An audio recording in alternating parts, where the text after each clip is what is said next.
Hi. So we're here at Manhattan Beach and Yuri is here with me. Hi.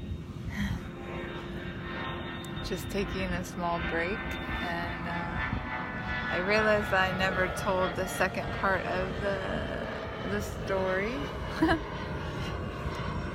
of my journey to Lombok. I think I told part one how I got there and how we just kind of rented a scooter and just drove from Bali. But then I didn't go further into my relationship with the ocean and how I started manifesting powers as a result. I don't know if it was as a result. It just happened to be at the same time where I was surfing every day. And I'm looking for gold. Oh, I see one. like I said, I just started to notice that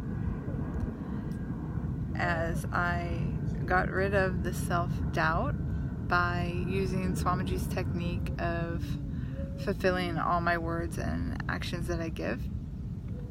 So by fulfilling all my words that I gave to myself and others, I started to lose the self-doubt little by little, and I started to notice it in my surfing and my relationship with the ocean, because when I would tell myself, no, I'm gonna catch this wave, then I would automatically do it. Like even if it was like way above my skill level, I would just, I don't know, it was weird. It was like something would just magically happen and I would be able to stand up on a wave that really I should have never been able to ride, as far as someone who's never grown up around the ocean and has only been surfing for maybe a year and a half. I was able to do things that should have been impossible for my skill level, just by creating that space and completing with that self-doubt and trusting Swamiji. I would say myself, but mostly I would just pray and just ask Swamiji, just please express through me, and whatever happens is going to happen, and I know that you're with me. And then I just start paddling. I would just start paddling, and then magic would happen. So that's what started happening, and I just wanted to progress until today and how it's changed. And the other day I went out. I like to go out when there's no waves at all. Like when there's no swell predicted, I like to go out and I like to see if I can manifest my own waves. So that's how I play with the powers that Swamiji has initiated us into. So the other day I was out and I just decided I'm going to use my third eye and I'm going to make a wave. There's nothing coming. I'm just floating out here like completely by myself. So I just started visualizing with my eyes closed. I saw like a diamond shape here in my third eye, and like a beam of light coming out, and I just visualized the water, and I just kind of took that beam of light and I like directed it at where I wanted the wave to be and how long I wanted the wave to be, because sometimes waves come in the ocean, they're real short. So I directed that beam of light at exactly where I wanted the wave and how long I wanted it to be, and literally, I kid you not, when I opened my eyes, there was a wave coming directly at me. Like I didn't even know where this wave came from because it was completely flat. I just looked up and all of a sudden there was like a small wall of water coming at me. I almost didn't even have time to turn around and paddle for it. Like I immediately had to just stop and go because it was that close to me. And in a mere, I would say like less than 5 or 10 seconds, I would have seen that wave with my eyes open before I closed them and decided to create a wave. And there was nothing there. And then after I opened my eyes again, that was right there in front of me. So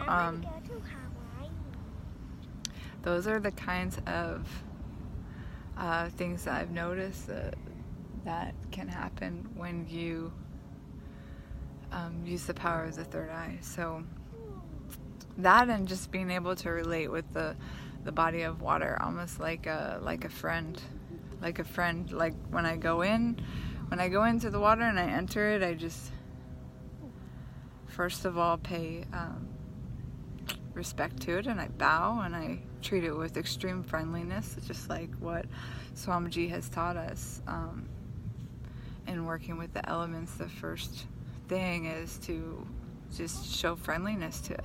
So I just greet the ocean like I would a good friend that I really have known a long time and that I admire and I respect. Almost like I would greet Swamiji, basically, is how I greet the ocean. And then I just ask it, please be gentle with me. You know, when I'm entering, and usually I just am able to paddle out with no problem at all. And then when I need a wave to come, I just ask it to come.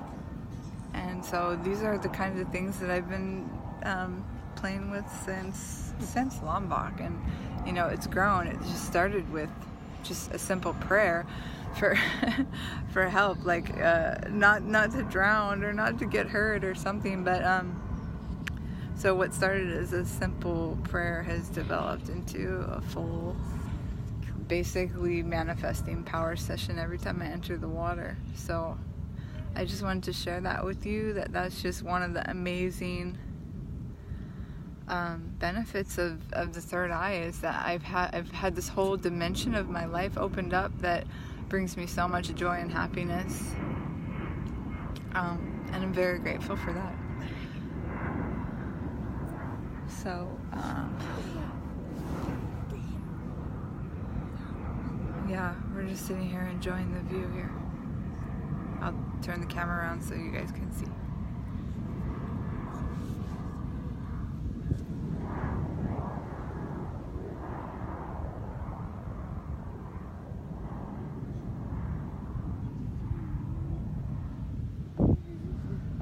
So, Nithyanandam, talk to you soon.